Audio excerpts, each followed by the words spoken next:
Hello and welcome back to SmartTake Zoom In. Today we're talking about workflow-based marketing event registration. For those of you that have been using HubSpot marketing events for some time, you know that this has sort of been a bridge app between Eventbrite or another event app and HubSpot.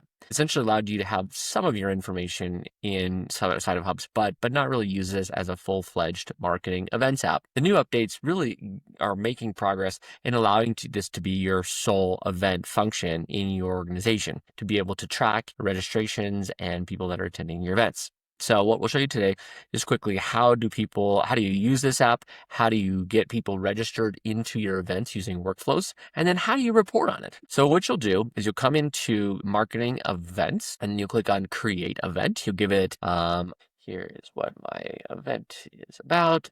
Let's say this is an outdoor event, and then you can give it an end date, start date, and whoever your organizer is, and then you go ahead and create. And so now you've got your event name, and this is your event record, and you can see all the different functions that you have inside of here and all of your objects and all the properties for your event. And so that's how you go ahead and create that. Well, how do you get people registered for your events? Most people use some sort of landing page. If it's an in-person event, a lot of folks will send out a landing page to register for that event. And so in order to do that, if you go into workflows and then you click on, in order to access workflows, you go into automation workflows and then click on create workflow. You'll click on from scratch. And then from here, what you'll want to do is decide what is the starting criteria.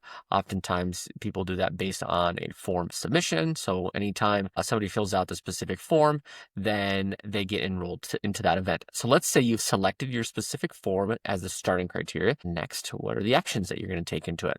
Well, if you type in marketing event, you can add your participant as to the marketing event. And that's really what the update is that we're sharing today.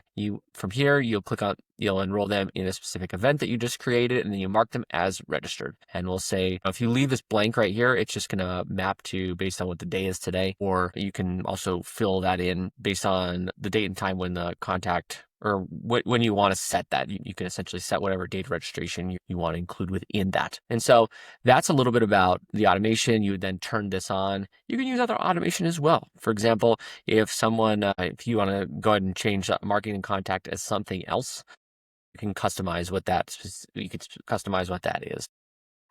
Marking contact as canceled, or marking the contact as upgraded to VIP or something like that. So there's other ways that you can add an additional functionality within that. So that's a little bit about automation. Next, let's get into reporting.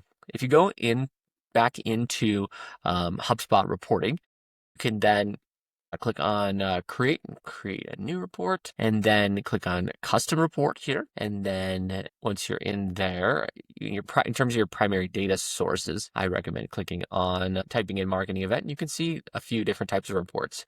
You can run reports based on marketing event analytics, participants, or just the marketing events themselves. So a lot more functionality that's getting baked into here that allow you to then create these types of reports and dashboards for your team. Yeah, so all you have to do inside of here is you drag this over in terms of, if you want to show like number of marketing events over time, you can always add that right inside here. And then let's say if there's a start date for that, we'll go ahead and just do that as well. And so there you go. In terms of if you wanted to show marketing events over time, that could be the way that you show this. So if you wanted to show the number of participants registering for your events over time, that would be a slightly different report. But just want to show you a little bit of some basic reporting capabilities for your marketing events. Lots of really valuable stuff coming from marketing events that make it so you may not need a bunch of third-party event apps to run your business. Check what's inside of HubSpot. Reach out if you have any questions. And thanks again for joining SmartTake Zoom In. Thank you for watching.